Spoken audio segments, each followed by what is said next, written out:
غوث پاک جب بیان کرتے منبر سے تو وقت کا جو تخت تھا وہ بھی ہلنے لگ جاتا تھا. خلیفہ مستنجد باللہ اس زمانے کا خلیفہ ہے اور تنگ آ گیا غوث پاک کے پاس. جب وہ بیان کرتے اور ان کی عیاشیاں کھول کھول کر کے ذکر کرتے تو لوگوں میں اب احساس جاگنے لگا کوئی تو اللہ والا آیا ہے جو نظام خداوندی قائم کرنے کی بات کر رہا ہے, نظام مصطفیٰ قائم کرنے کی بات کر رہا ہے. بغداد کی یہ حالات جب ہونے لگے میرے عزیزو, سلطان الاولیاء غوث پاک کی ہی شہ پر جانتے ہیں صلاح الدین ایوبی جیسا ایک مرد مجاہد پیدا ہوا ہے. یہ آپ کی تحریک تھی, غوث پاک کی تحریک تھی کہ جب بازنطینی عیسائیوں سے آپ نے اپنی پوری امت کو آگاہ کیا کہ تم سو رہے ہو, تم اپنی عیاشیوں میں ہو, تم اپنے نشے میں ہو, تمہارا دشمن تاک میں لگا ہے, گھات لگا کر کے بیٹھا ہے. اور ہوا بھی یہی کہ غوث پاک کے وصال کے صرف 10 سال بعد صلیبیوں نے حملہ شروع کر دیا بغداد پر, مصر پر, ترکی پر, ہر جگہ. اور یہی حملے کی وجہ تھی صلاح الدین ایوبی جیسا مرد مجاہد کھڑا ہوا اور پھر انہوں نے پورے بیت المقدس کو فتح کر کے اپنے سر ایک صحرا باندھا. آج تک امت اس کے احسان کو یاد کرتی ہے.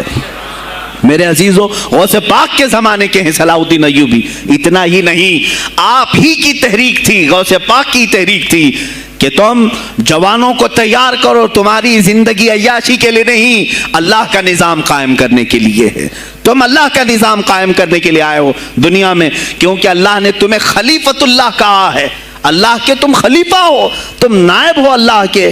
تم یہاں پر اپنی موج مستی کے لیے نہیں آئے.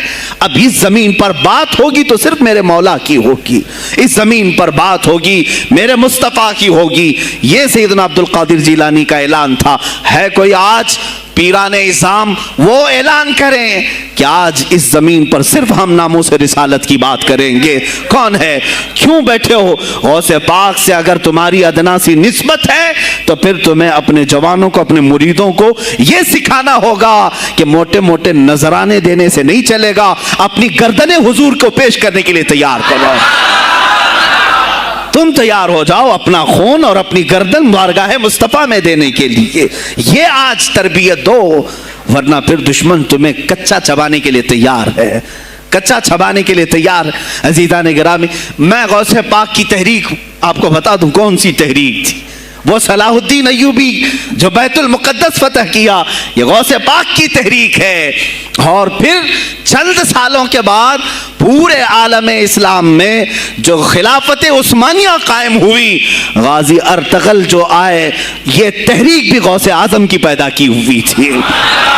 آپ نے جوانوں کو متحرک کیا تھا اور پھر امت کا وہ شعور بیدار کیا تھا جو ان میں مردہ کر چکے تھے کچھ حکومت کے کارندے. میں سمجھتا ہوں اس وقت جتنے خلفاء بیٹھے ہوئے تھے خلافتوں پر, تخت پر, جو نام کے مسلمان تھے, یا اس کو ہماری زبان میں سمجھ لیں سب کانگریس کے تھے, جو منافق تھے, یعنی دکھتے تھے بس, لیکن اندر سے سب نفاق ہوتا تھا, نفاق ہوتا تھا.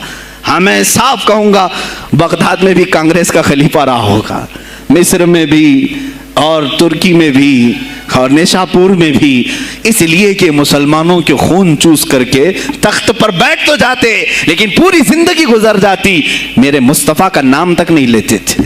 ان کو بٹھاتے تھے مسلمان. آج آپ بھی تو یہی کر رہے ہیں, یہی کر رہے ہیں. ہم اپنا اپنا سمجھ کر کے جن کو اوپر تک بٹھاتے ہیں, پوری زندگی چھان مار کر کے دیکھ لو کب یہ نظام قرآن کی کبھی بات کیا ہے؟ کبھی میرے مصطفیٰ پر آنے والی آنچ کے لیے یہ کھڑا ہوا ہے؟ کوئی نہیں کھڑا ہونے والا ہے.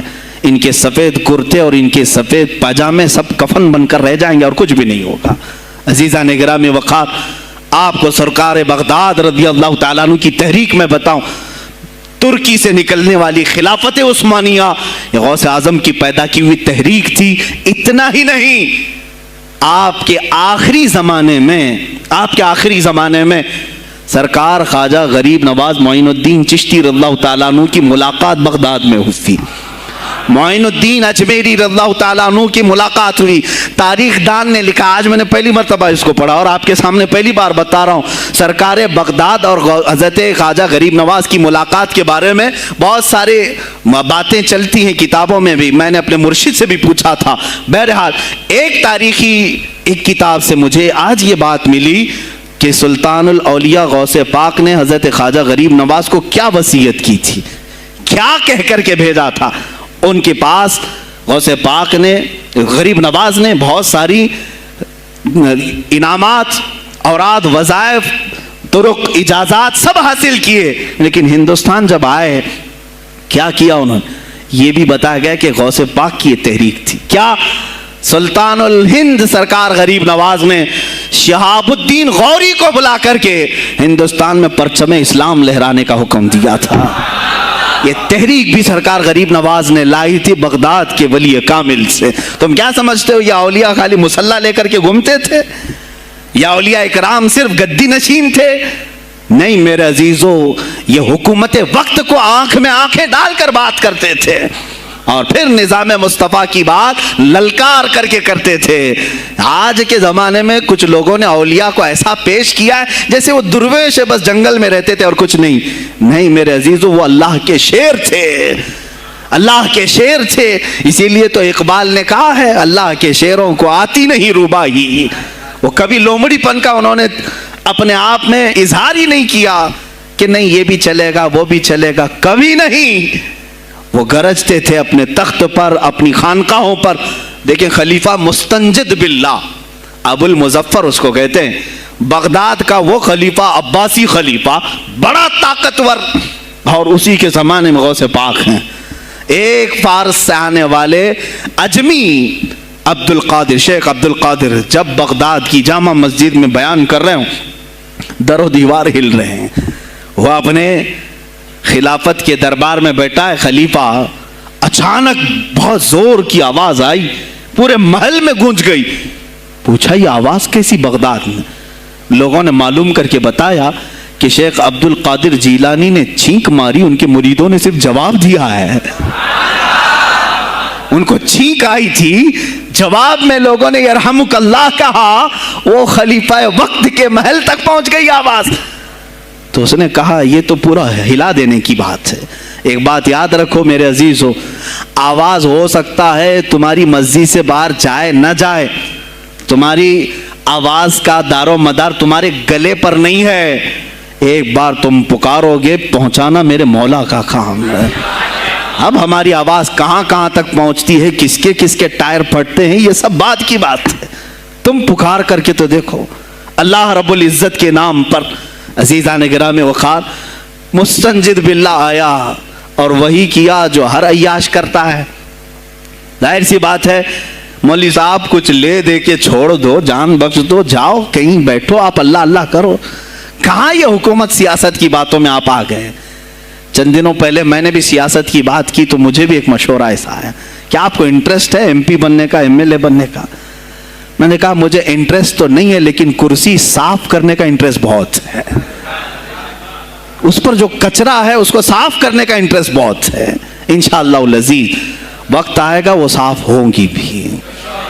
عزیزان گرامی, مستنجد باللہ 10 اشرفیوں کی تھیلیاں لے کر سونے کی غوث پاک کے دربار میں آیا. آپ مریدین کے ساتھ بیٹھے, ارے وہ حال و قال کی مجلسیں ہیں.